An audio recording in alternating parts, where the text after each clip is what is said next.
Marami nga ang nagsasabi na tila ba'y napag-iiwanan na ang pinakamatandang liga ngayon sa Asia, ang PBA.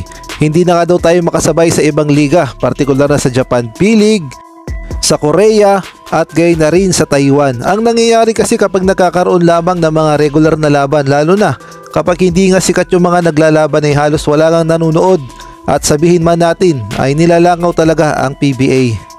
At kung real talk lang ang pag-uusapan, tanging Barangay Ginebra lamang ang inaabangan ng mga manonood, lalong-lalo na kapag nakakapasok sa finals at nakakaroon ng kampyonato.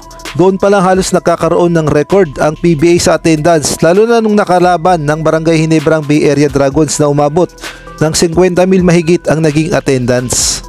Kaya naman marami nga ang nagsasabi na dapat ay oras na upang palitan ni Commissioner Willie Marcial ang sistema ng PBA.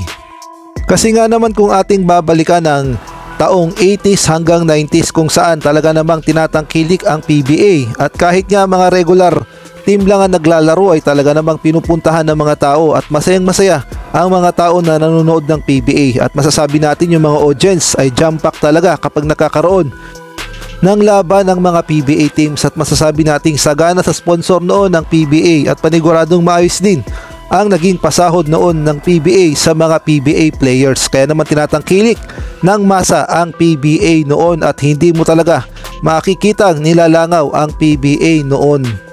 At marami rin na nagsasabi na dapat daw ganito ang gawing bagong sistema ni Commissioner Willie Marcial. Halimbawa na lamang dito nga sa nakita kong post.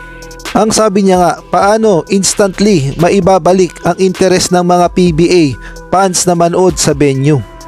At ito nga yung nasabi niyang solusyon. Nang sabi niya nga, mga band-aid solutions para mapabalik ang mga PBA fans sa panunood ng game sa venue. Number 1, babaan ang presyo ng tickets. Number 2, kumuha ng mga sikat na former NBA players as imports. Number 3, Farm Team All-Star versus SMC MVP All-Star. At sa nakikita ko ay tama naman ang kanyang panukala, partikular na kumuha ng mga ex-NBA star player upang maglaro sa PBA. Halimbawa na lamang ang China na kumukuha talaga ng mga ex-NBA star player upang palaruin sa kanilang liga, at talaga namang masasabi natin tinatangkilik talaga ang liga ng CBA dahil nga sa mga ex-NBA star player na naglalaro. At kahit nga ang Taiwan ay ganun din ang kanilang sistema sa kanilang liga, kumukuha nga sila ng mga ex-NBA star player, kagaya na lamang ni Dwight Howard na naglaro sa Leopards, at gayon na rin itong si Jeremy Lin na naglaro nga sa New Taipei Kings. At kahit nga ang dating sentro ng Sacramento Kings na si DeMarcus Cousins ay kinuha nga ng Taiwan upang maglaro sa kanilang liga.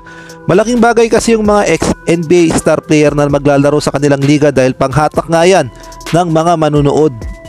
At binabalak din nga ng Taiwan na kunin nga itong si Carmelo Anthony, Enes Kanter at gayon na rin itong si Isaiah Thomas upang maglaro sa kanilang liga. Panghatak kasi yan sa mga manonood at gayon na rin sa mga sponsors, at paniguradong maraming pupunta dahil mga ex-NBA star player nga yung mga yan at hindi pa nga sila mga laos, at inaabangan talaga silang maglaro sa Asia. Kaya naman kung tutuusin ay pwede namang gawin ng PBA yan na kumuha ng mga ex-NBA player o mga ex-NBA star player upang maglaro sa PBA. Basta mapasahod lang nila ng maayos, dahil ang balik nga niyan, paniguradong dudumugin ng PBA ng mga fans ng PBA na manunood sa mga ex-NBA star player, at panigurado yung balik na kita sa PBA ay dodoble o titriple pa. Ito nga si Dwight Howard, todo paramdam na talaga sa PBA at willing talaga siyang maglaro. Ang ginigiit pa nga ni Dwight Howard na hindi daw siya 6'10 at siya daw ay 6'9 lamang, at panoorin natin ang kanyang video. Oh, PBA, I'm only 6'9", man. Don't give me the lead. Stop playing.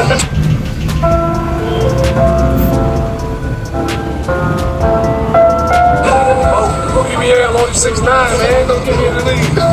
Stop playing.